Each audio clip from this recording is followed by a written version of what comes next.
Manifest your dream life, not as a trend, not as a slogan, but as a spiritual law you live by. Manifest your dream life the way Florence Scovel Shinn meant it, through faith, through the power of the spoken word, through divine supply, and through right action shown step by step. Manifest your dream life begins the moment you stop treating your desire like a distant possibility and start honoring it as a present, invisible fact. Imagine this: a lantern on a mountain path before dawn.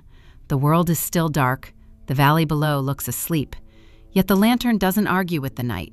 It doesn't demand evidence that morning is coming. It simply burns, steady, certain, obedient to the light within it. That lantern is your word. That dawn is your dream life.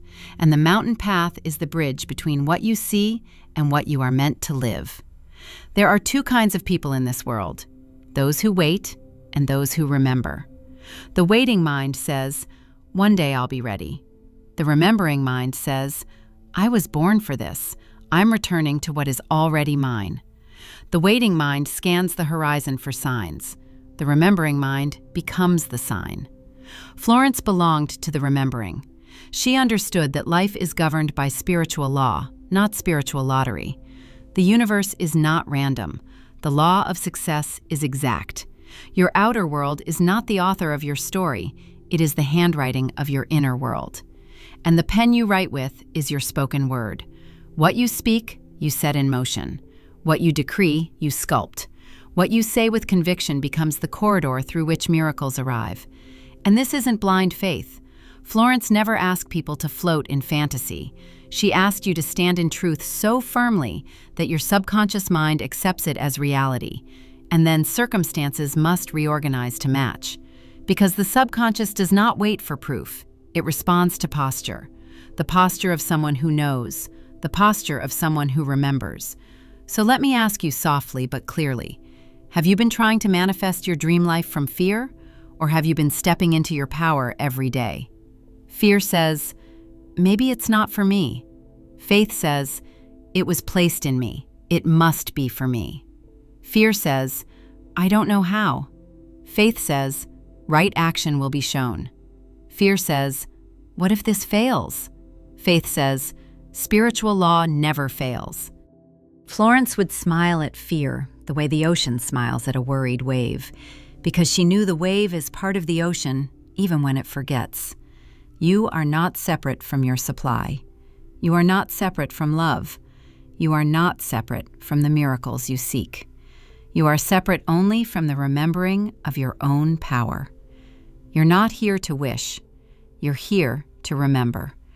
Remember that your desire is not random.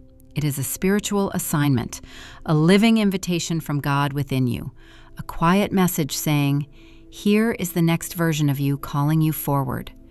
Your dream did not wander into your heart by accident. It belongs there, like a seed belongs to soil. The seed already holds the tree. The invisible already holds the visible. Florence would say your desire is proof of possibility. So why does it still feel far away?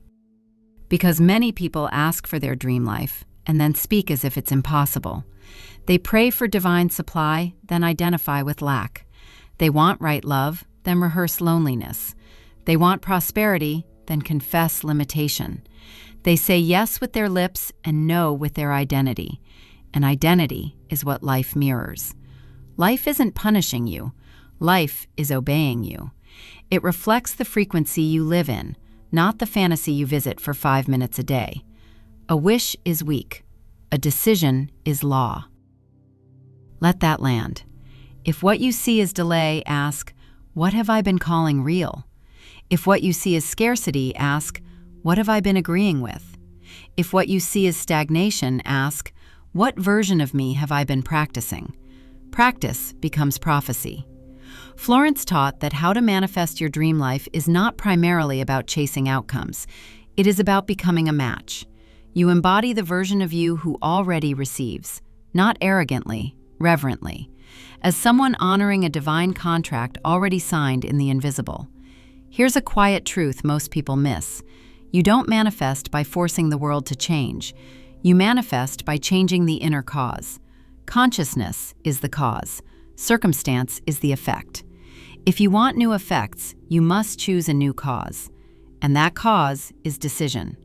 Decision is spiritual posture, a frequency you hold even when nothing outside has changed yet. Everyone you admire crossed this threshold, from doubt to decision. Not once, daily, again and again, until reality folded into their certainty. Quick pause. Comment something simple right now. What are you deciding today? Type one short phrase, I decide now, or even just one word, faith. Let your comment be your first public vow.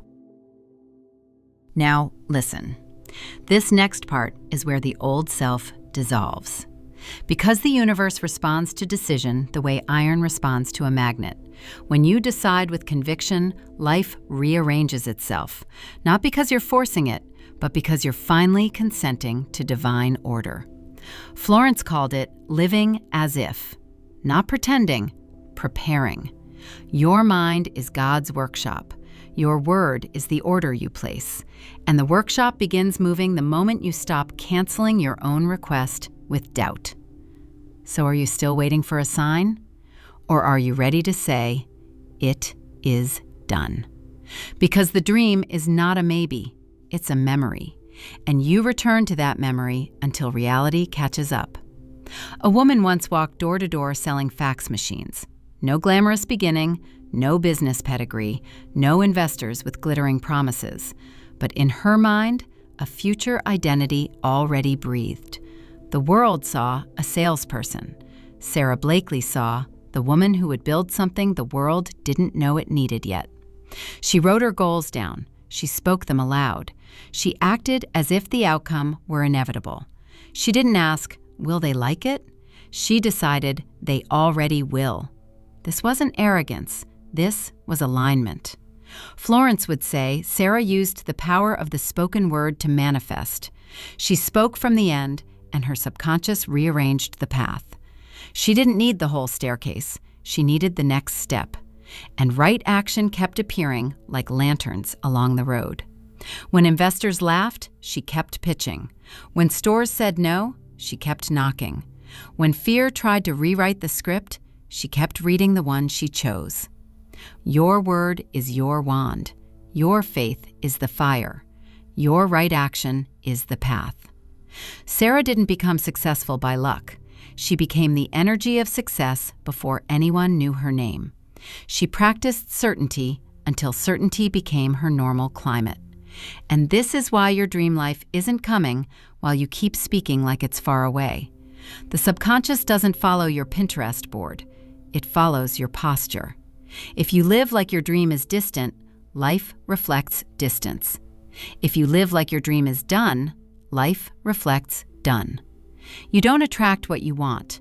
You attract what you are. That is Florence Scovel Shinn's teaching in one breath. So today, ask, what version of you have you been practicing? The one who waits or the one who already receives? Because the moment you shift into the receiving identity, people respond differently. Opportunities appear. Doors open that you never even knocked on. This isn't positive thinking. This is vibrational discipline. Now here's a hook to keep you awake. But what if the delay was proof you're leveling up? What if the quiet season isn't absence, but alignment? What if the hallway you've been walking isn't punishment, but preparation? Florence would say divine order never wastes time. It arranges it. It prunes what isn't right so the right can enter without resistance. So when the world is slow, you don't shrink. You deepen. You keep speaking the word. You keep holding the frequency. You keep taking right action. Because the universe doesn't need your perfect plan. It needs your clear direction. There was another woman Florence would have loved to point to, a woman who looked to the world like she had every reason to stop believing. J.K. Rowling was a single mother, carrying manuscripts in cafes, hearing no again and again. The outer world kept reflecting uncertainty, but inside her, a story already lived. She did not wait for proof to call herself a writer. She was a writer, even before the contract, even before the fame, even before the money. She aligned with her identity first. She held the frequency of, I am this, and the world eventually bent to that inner agreement. Because spiritual law works the same whether the dream is a book or a business or a marriage or a movement. If you become a match in consciousness, form must follow. If you keep saying, I'll believe it when I see it, you delay it. If you say, I see it because I believe it, you summon it. And when doubt whispered to her, maybe you're not meant for this, she did not negotiate with fear. She kept writing. A wish is weak. A decision is law. Florence believed in the law of right action. You are guided step by step when you align with your rightful good. Guidance is not a lightning bolt.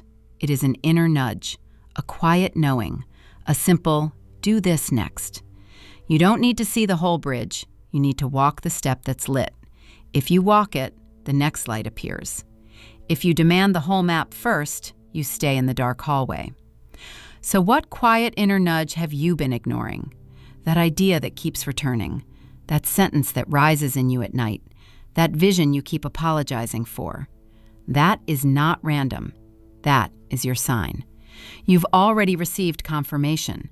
The desire itself is confirmation. The desire is the divine spark, the seed of the thing waiting to be born. In a moment, you'll understand why Florence said this door never shuts. Because when you align with your rightful good, you may feel like doors are closing, but what's really happening is divine order rerouting you to the right one. A no is often not a denial, it's a redirection. Florence taught that you cannot fail at your rightful good. You can only be redirected toward it.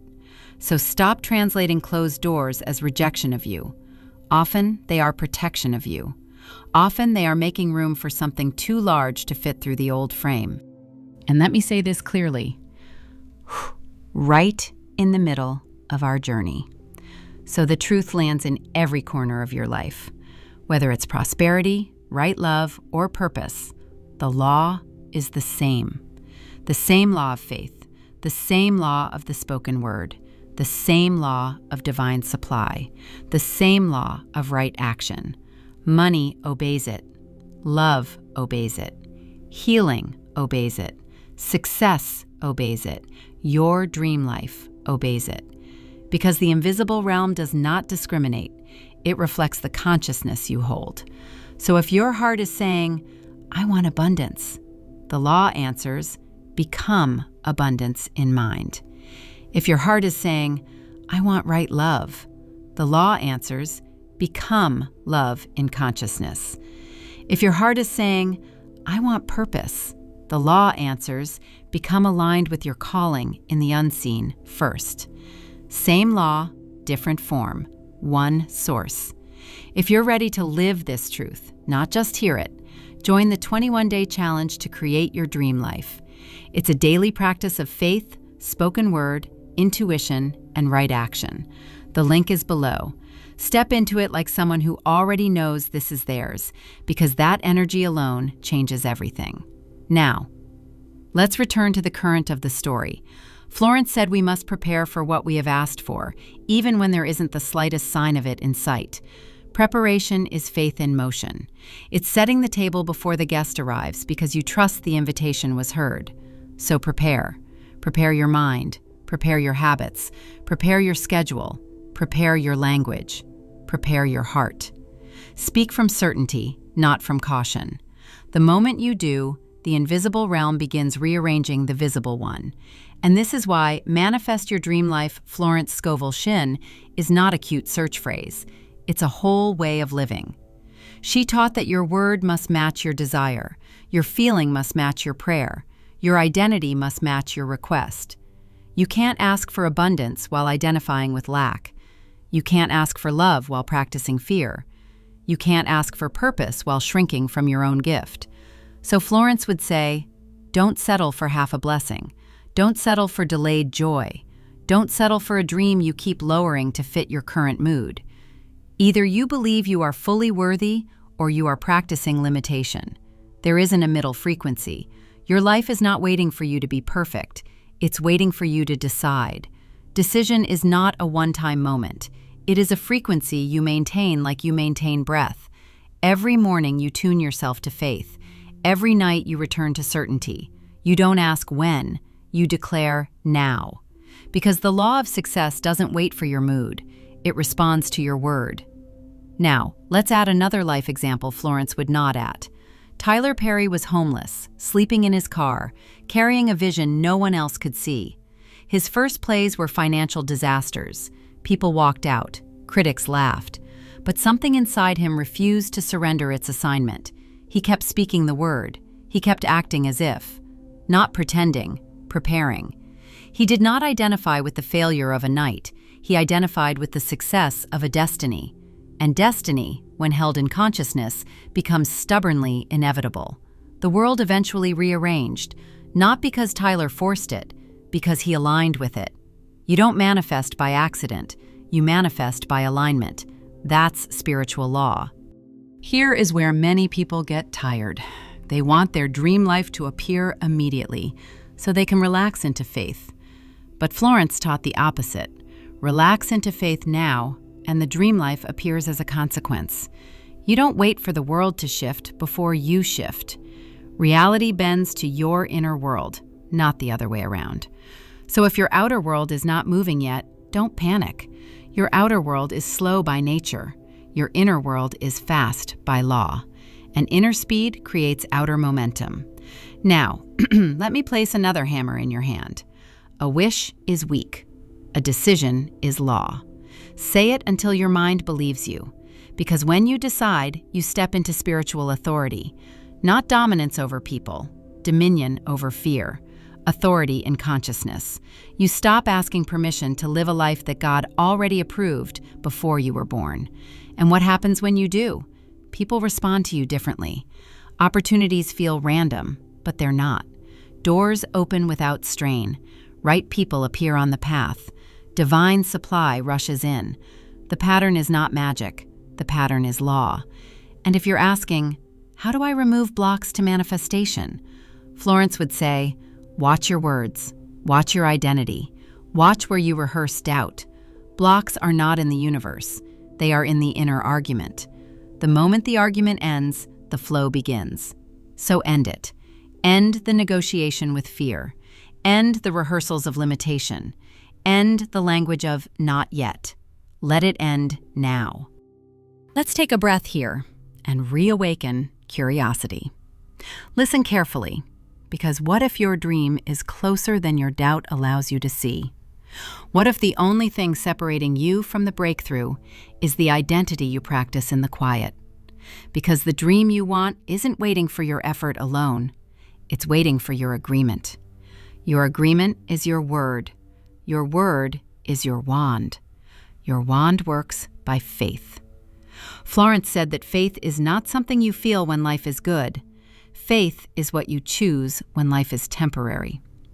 Temporary circumstances don't get to define your permanent identity. So if you feel stuck, here's a practical spiritual question. Have you fully stepped into the version of you who already has what you want? Or are you still speaking from the version who hopes to someday? You can't create a new life with the same old mindset.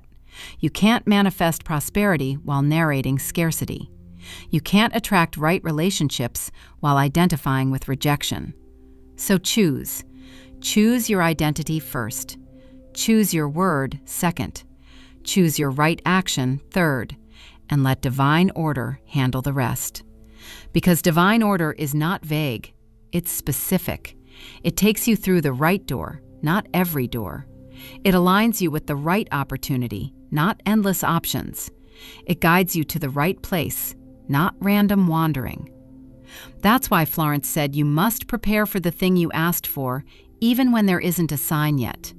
Preparation is spiritual certainty wearing shoes. It is going to the audition before the contract exists. It is building the skill before the audience arrives. It is clearing the space before the blessing appears. It is speaking thank you in advance, not as superstition, but as law. Because gratitude in advance is faith in action. Now we return to the promise from the beginning. You thought you were waiting for the dream, but the dream was waiting for you.